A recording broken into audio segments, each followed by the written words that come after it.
My fellow Americans, tonight I want to talk to you about Syria, why it matters, and where we go from here. Over the past 2 years, what began as a series of peaceful protests against the repressive regime of Bashar al-Assad has turned into a brutal civil war. Over 100,000 people have been killed. Millions have fled the country. In that time, America has worked with allies to provide humanitarian support, to help the moderate opposition, and to shape a political settlement. But I have resisted calls for military action because we cannot resolve someone else's civil war through force, particularly after a decade of war in Iraq and Afghanistan. The situation profoundly changed, though, on August 21st, when Assad's government gassed to death over 1,000 people, including hundreds of children. The images from this massacre are sickening. Men, women, children lying in rows, killed by poison gas. Others foaming at the mouth, gasping for breath.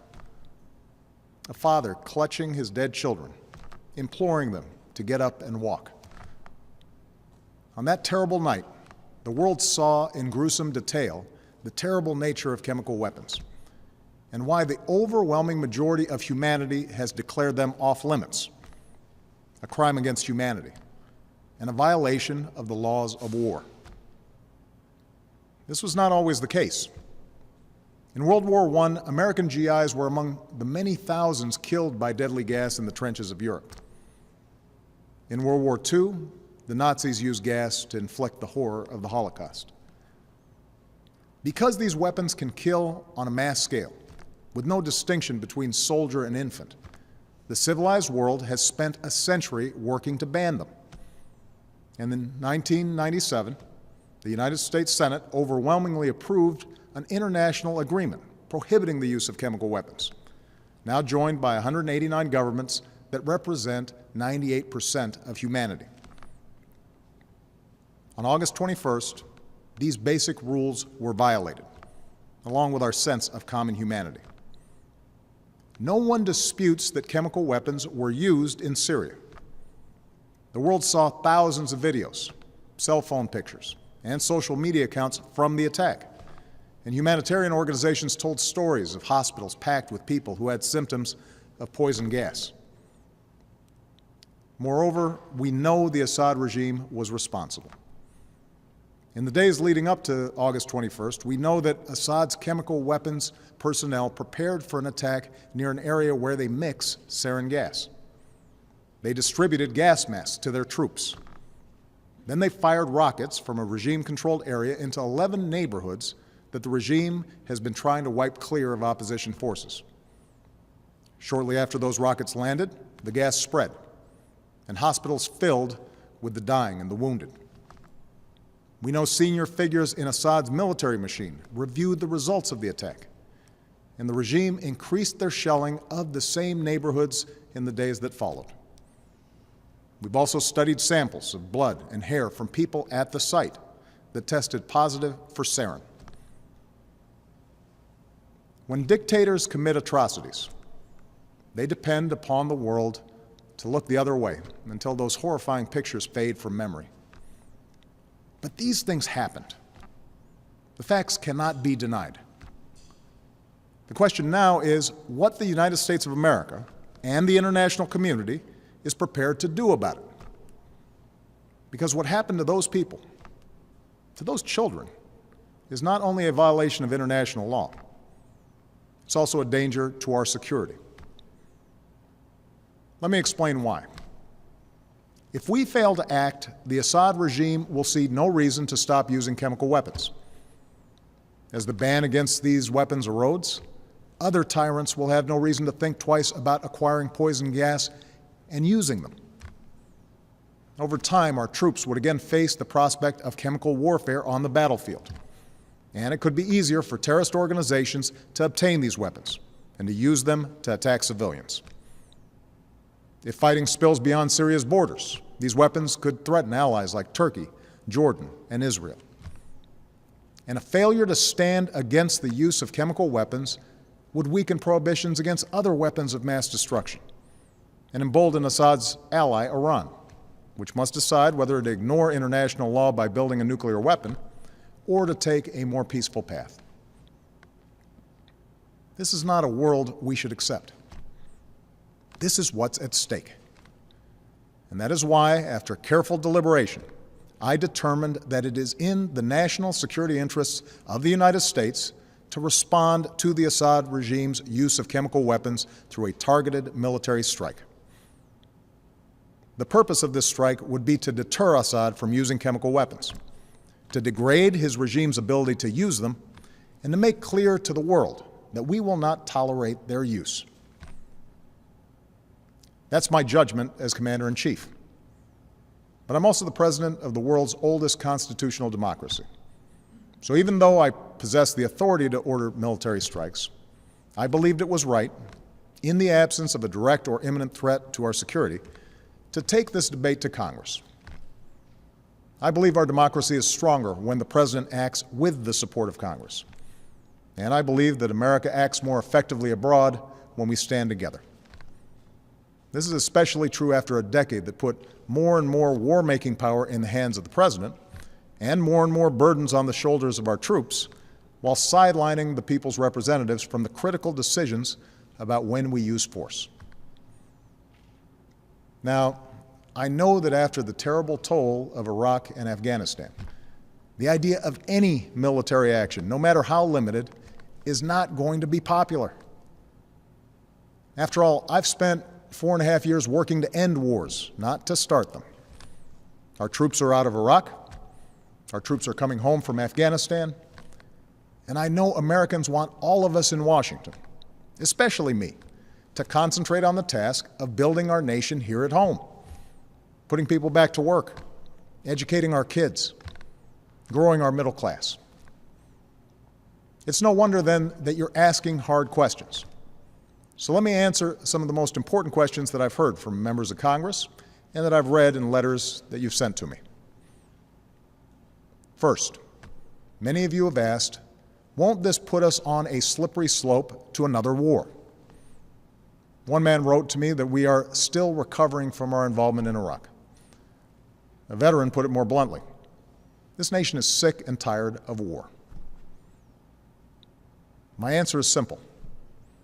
I will not put American boots on the ground in Syria. I will not pursue an open-ended action like Iraq or Afghanistan. I will not pursue a prolonged air campaign like Libya or Kosovo. This would be a targeted strike to achieve a clear objective, deterring the use of chemical weapons and degrading Assad's capabilities. Others have asked whether it's worth acting if we don't take out Assad. As some members of Congress have said, there's no point in simply doing a pinprick strike in Syria. Let me make something clear. The United States military doesn't do pinpricks. Even a limited strike will send a message to Assad that no other nation can deliver. I don't think we should remove another dictator with force. We learned from Iraq that doing so makes us responsible for all that comes next. But a targeted strike can make Assad, or any other dictator, think twice before using chemical weapons. Other questions involve the dangers of retaliation. We don't dismiss any threats, but the Assad regime does not have the ability to seriously threaten our military. Any other retaliation they might seek is in line with threats that we face every day. Neither Assad nor his allies have any interest in escalation that would lead to his demise. And our ally Israel can defend itself with overwhelming force, as well as the unshakable support of the United States of America. Many of you have asked a broader question.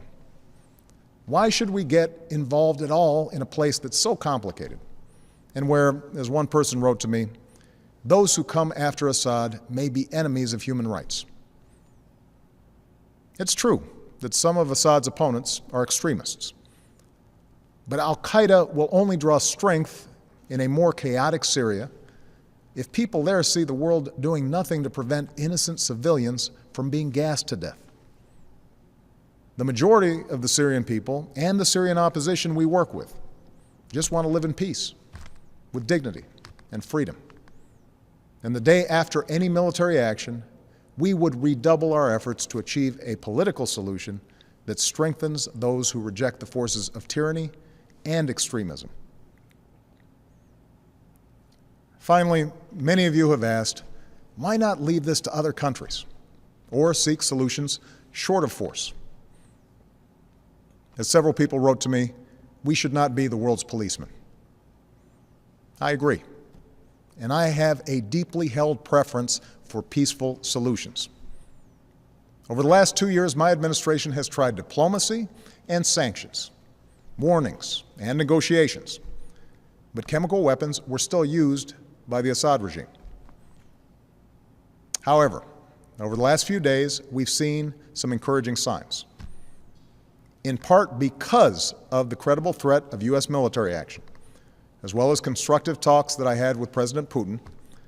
The Russian government has indicated a willingness to join with the international community in pushing Assad to give up his chemical weapons. The Assad regime has now admitted that it has these weapons, and even said they joined the Chemical Weapons Convention, which prohibits their use. It's too early to tell whether this offer will succeed, and any agreement must verify that the Assad regime keeps its commitments. But this initiative has the potential to remove the threat of chemical weapons without the use of force, particularly because Russia is one of Assad's strongest allies. I have therefore asked the leaders of Congress to postpone a vote to authorize the use of force while we pursue this diplomatic path. I'm sending Secretary of State John Kerry to meet his Russian counterpart on Thursday, and I will continue my own discussions with President Putin. I've spoken to the leaders of two of our closest allies, France and the United Kingdom, and we will work together in consultation with Russia and China to put forward a resolution at the UN Security Council requiring Assad to give up his chemical weapons and to ultimately destroy them under international control. We'll also give UN inspectors the opportunity to report their findings about what happened on August 21st. And we will continue to rally support from allies from Europe to the Americas, from Asia to the Middle East, who agree on the need for action.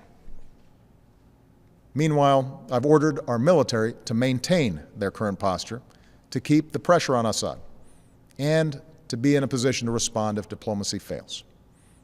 And tonight I give thanks again to our military and their families for their incredible strength and sacrifices. My fellow Americans, for nearly 7 decades, the United States has been the anchor of global security. This has meant doing more than forging international agreements. It has meant enforcing them. The burdens of leadership are often heavy, but the world's a better place because we have borne them. And so, to my friends on the right, I ask you to reconcile your commitment to America's military might with a failure to act when a cause is so plainly just. To my friends on the left, I ask you to reconcile your belief in freedom and dignity for all people with those images of children writhing in pain and going still on a cold hospital floor.